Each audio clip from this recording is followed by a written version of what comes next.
say amen and go home. Speak. Somebody wants me to speak first. First of all, I'd like to say that I'm so glad Lisa came to our church today and sang for us. We are so very blessed to have so many people that are willing to come and minister to us and for us. We are so blessed. And I want to say that I do appreciate all the cards that I've gotten. Some have come just this past week, and they always write, "I'm so sorry this is late." But you know, I thought it's been wonderful to know that people, even 3 weeks after the death of my brother, that people are still thinking about me and have me on their hearts, and that's made me feel very, very good. So thank you all for all of your cards. I got bunches and bunches and bunches of cards, and I do appreciate it. I was telling Haiti this morning, I'm going to share one story about my brother because none of you knew him, you never saw him, but the last message on my phone, and I won't delete it out, is, "You missed the boat, bye." I was going to take him and his wife out to dinner. We were going to a steakhouse, and I was going to take them out to dinner.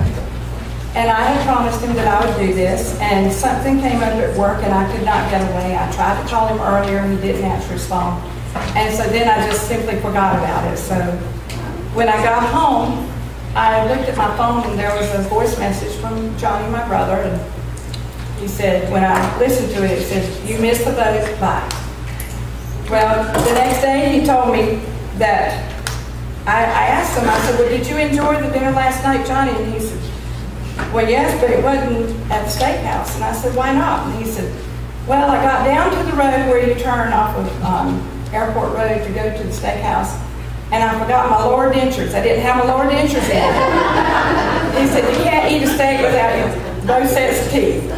So they ended up going to the Cracker Barrel. Thank goodness I wasn't there. But I have that memory every time I listen to that. "You missed the boat, bye." I think about him not having his teeth in.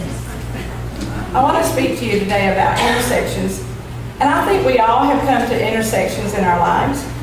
And some of the things that I mentioned, it'll just bring up all kinds of memories for you. What do we do at intersections?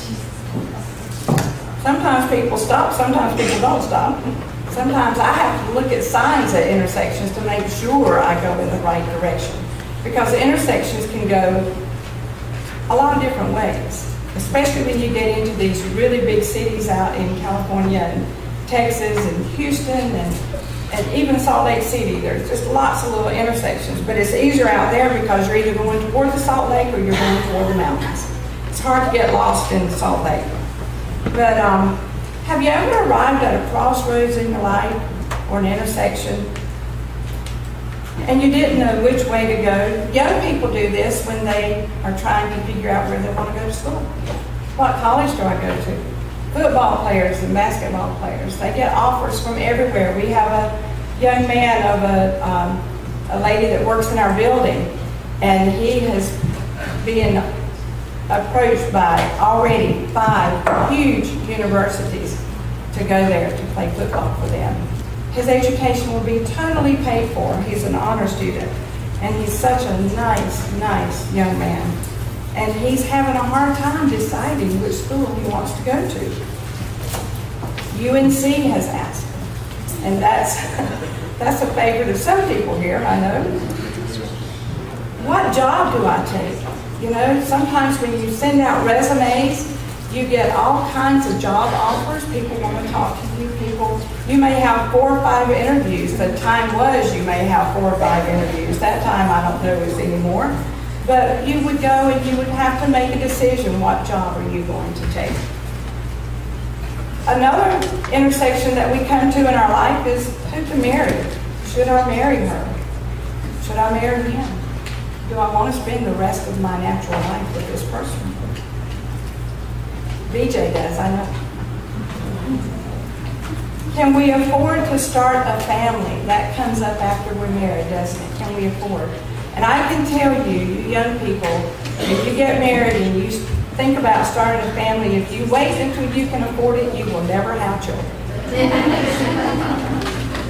And then another question is, can I afford to retire? That's on a lot of people's minds. I think about that. Can I afford to retire? But I know I can't work forever. But can I afford to retire? And I probably will retire, whether I afford it or not. I'll have to. Another question that we have when we get to intersections in our lives is what home to buy. How many of you have ever questioned the home you were going to buy? We questioned the home we were going to build when we thought about moving to North Carolina. And then another question, I came to this crossroads about 30 years ago, 29 years ago, 30 years ago, about joining the Adventist church. I was in a church. I was happy in the church I was in. I was born and raised in that church, and I thought that's where I wanted to go and live and be for the rest of my life. But you know what? I came to a crossroads, and I had to make a decision. And so I became a Seventh-day Adventist. Oftentimes, people go through their intersections without counting the cost. A lot of mistakes are made at intersections. We take the wrong turn in life. We need a sense of direction. Dan says, I have a good sense of direction. Generally, if I go to a place, I can find that place again. Generally, Dan can go 5 times, and he still has to have a GPS to get you there. We were going to the Raleigh church, and I asked him the last time we went, I said, you still need the GPS? I can get you there, don't worry about it. But he didn't trust me. But he trusted that little lady in the GPS.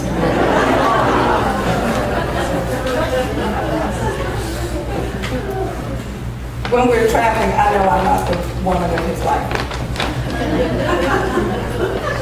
Max Lucado shares some times that he had lost his sense of direction. One time he was trying to get into a hotel room. He went down to the desk and he said, I need another key. So the lady gave him another key. He went back up and he still couldn't get in that room. And she said, well, this is the key for such and such a room on such and such a floor. And he said, well, I'm not on that floor. I'm on the floor above it. And she said, well, sir, that's why your key's not working. You're on the wrong floor. And then he said that he went into a parking lot one time. He got off the plane, he went into the parking lot, and he couldn't find his car, and he called the police and said his car had been stolen. Only to find out that he was in the wrong parking lot, on the wrong side of the airport. And then he said that he got on the wrong flight. I don't think you can do that today. I mean, I know that just recently a little boy got on a plane and flew to Egypt or somewhere. Anyway, he just got on the plane, went back and sat in the bathroom until the plane took off. And landed in Egypt. From France, I think, from London to Egypt or somewhere. But anyway, he said he got on the wrong flight, immediately went to sleep on takeoff, and woke up in the wrong city. So I had to buy a ticket to get back to where he needed to be. In Washington State, he left his hotel, started toward the city he was going to speak that evening, and realized he was going, well, he got off the freeway to get a cup of coffee, and he got back on the freeway and realized he was going the wrong way when he saw a sign for the Canadian border just ahead. Now, I think he needs help with his sense of direction. But, you know, people that travel all the time, and that's all they do, day in and every day of their life, just about, they're on the road doing somewhere, going somewhere to speak. I can see how they get disoriented. I missed my last flight when I went out to see my daughter. I was in Charlotte, and I had taken a sweater off, and it pulled the stem out of my watch, and so I looked at my watch, and I had plenty of time, and I'm just meandering through there, and I got me something to eat, and I sat in one of those really nice rocking chairs, and I just sat there and read, and I thought, well, I've got 30 more minutes, so I better get up. So I got up, and I just meandered through the airport, got down to where I was supposed to get on the plane, and I sat down, but I noticed there was nobody sitting there but me. So I went up to the counter and I asked the lady and the gentleman that was standing there, I said, what time does the plane leave for Huntsville? And she said, oh honey, that plane took off 10 minutes ago. And I said, without me? And the man said, well, 62 people got on there and one of them sitting in your seat. One of the standbys got your seat.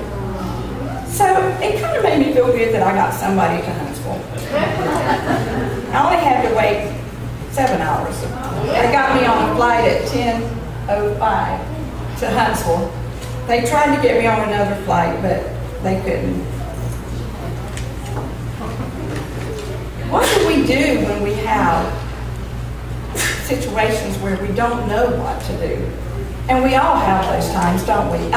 Even I still have a lot of situations that I don't know what to do. Well, first of all, we usually rely on what knowledge we have. You know, the brain's a wonderful thing. And our heart, we rely on our heart. How does it feel to us? And sometimes those two things can still lead you wrong. Did you know that? We can still be led wrong. Having a sense of direction is a gift for some people. And it seems that some people make the right decisions and good decisions every time they make a decision. And then others just seem to never make that right choice or that right decision. Have you ever known people like that? Some of you are shaking your head. Last week when I went to women's ministry, my GPS, when I put it in the car, it wouldn't come on, and I don't know why it wouldn't come on. Probably because I dropped it on the cement before I got in the car. And I probably traumatized it a little bit, and it just wouldn't come on. So I called Earl, and he didn't answer. I called Dan Stewart, and he didn't answer. I called Dan Jarrard, and he didn't answer. I called Danny, and he didn't answer. Now, they were all at the church working, and so I finally called Debbie, and she answered. Because she was cooking for the men working at the site last week. And I said, Debbie, have you ever been to Sonia's house? And she said, you know what, Rebecca? I love for her to tell me something. She's so funny. She said, you know what, Rebecca? I went there, but it is way out in the boonies. She said, I said, well, where did you have to go? She said, well, I said, did you go through Smithfield? She said, I went through Smithfield, and it was way out on the other side of Smithfield on some road that you turn to, and she just way out there in the boonies. And I thought to myself, she has no idea what the boonies are until she comes to visit me and Dan. Now, we live out in the boonies, don't we? Don't we live out in the boonies? Yes, they will attest. They've been to my house. We live out in the boonies. But Debbie sounded so, you know, like I had to go to the end of the earth to find Dave and Sonia's house. Well, I turned on my GPS once more. I pulled over to the side of the road and I turned it on once more, and the little lady came on. And she started giving me directions from just where I was sitting. Isn't she wonderful? She does. And I got out to Sonia's house and Dave's house. And I want to tell y'all, I love their house. Don't you love their house? All the women that love their house that went to the meeting last week, raise your hand. It's just home.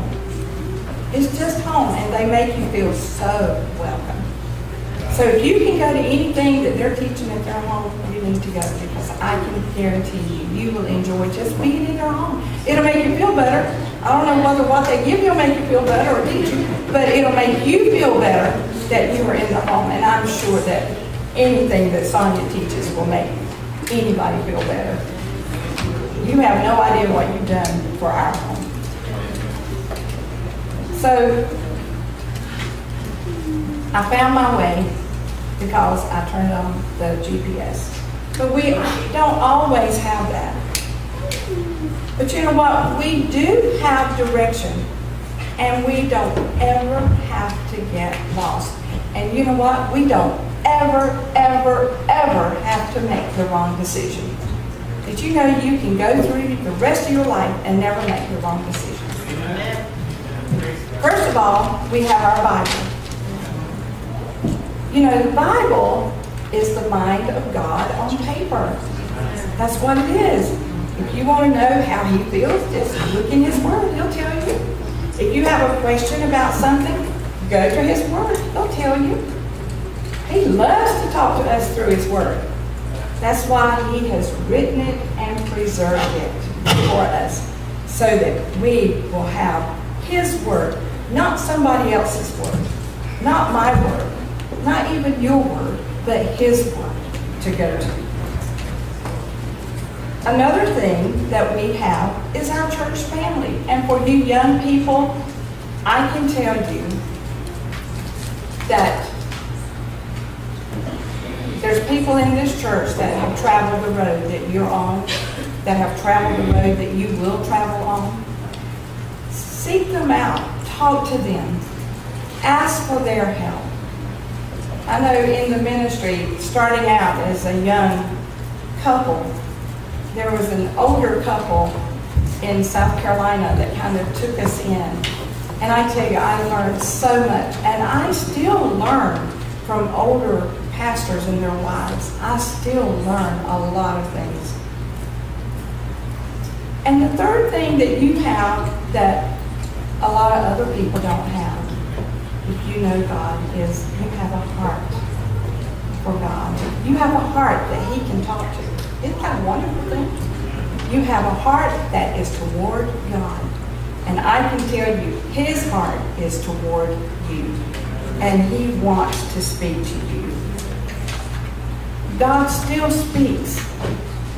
He speaks. He speaks. And all we have to do is listen. He still leads. He still leads us. All we have to do is follow. He still teaches us. He teaches us all the time. And he teaches us through his nature. He teaches us through what we hear and what we see. He still teaches us if we want to learn. We must want to learn. Jeremiah, and I saved my scripture to the last, says, I'm going to read it from the scriptures, then I'm going to read it from a different version. Then shall you call upon me, and ye shall go and pray unto me, and I will hearken unto you. And ye shall seek me, and find me, when ye shall search for me with all of your heart. For I know the plans I have for you, declares the Lord. Plans to prosper you and not harm you. Plans to give you hope and a future. How many of you in college or high school ever read The Pilgrim's Progress? It's a wonderful book, really. It's just an allegory filled with a lot of types and almost like shadows and things of really what's in the Bible. But I'm going to share just one little short story today from John Bunyan's book, The Pilgrim's Progress. Christian and Faithful had gone into Vanity Fair and they had lost. Faithful had been killed. He had been tortured because when they asked him what did he want to buy, he said, I want to buy the truth. Well, that didn't set well with Vanity Fair because apparently there was very little truth in Vanity Fair. But anyway, they killed Faithful. And then Christian meets up with Hopeful. And they ask directions to the celestial city, and they are told that they have to follow this path, and you can't get off this path, you must follow this path. So they're following this path, and they come to this meadow, and they've been walking in the meadow. Well, a storm comes up, and the water is rising, and you know they're going to drown if they don't do something. And so Christian sees this other meadow over here, and he says, well, let's go over there. Well, Hopeful said, well, you know, we were told not to get off this path. You can't get off this path. We have to stay on this path. But anyway, so that they wouldn't drown, they decided they get over the fence and they go into the other meadow. Little did they know that they were in a meadow that belonged to the giant of despair. Giant called despair. So here they are in this meadow, and they don't know where they are. Well, there's a fellow before them, and he falls, and that's a trap that the giant of despair has set to kill people that come onto his property and onto his land. Well, they decided that they just wouldn't travel that way any further because they heard him when he fell, they heard groanings, and then they didn't hear him anymore, and they called out to him and he didn't answer them, so they thought something really bad had happened to him. And actually something really bad had happened to him. He was killed. So the next morning they're asleep, and the giant of despair comes out and tells them that they're on his property, and he picks them up. Now this is a giant. He picks them up and he takes them into his house and he throws them into a dungeon. Well, he tells his wife that he has these two men, and her name is Dissidence. I love the names in the Beowulf Farmers. I just love the names. He tells Dissidence that he's got these two men. And he says, now I don't know what to do with them, because usually people, fall in this trap and they get killed. And go down there and you beat them. And you beat them till they're almost dead. And so he does. He takes a big club and he goes down and he just beats them. He beats both these men. He beats them so bad that they can't even get off the floor. And he comes back up and he tells Dissidence, he says, well, I beat them like you told me to beat them, but they didn't die. She said, well, wait till tomorrow morning. They'll probably die overnight. So he went back down there and they were still alive. Barely, but they were still alive. And so he goes back up and he tells Dissidence that the two men are down there and they're still alive. And Dissidence says, well, you must go back down there and beat them again. You go down there and you beat them, and then you take a rope, a knife, and some poison, and you sit it down there in front of them so they'll kill themselves. So he goes back down there and he beats these poor men again. He beats them again, and they are just about dead anyway. But anyway, he sets all these things in front of them, the rope, the knife, and the poison. They can hang themselves, or they can cut their throat, or they can take the poison and die. Well, they're sitting there after they have been beaten for the second time, and they look at that, and Christian starts to entertain the thought, well, I'd rather die than to be beat to death. I'm just tired of suffering. I'm in so much pain. I think I'll drink the poison. And Hopeful says, oh, no, you know what happens to people that kill themselves? You can't take your life.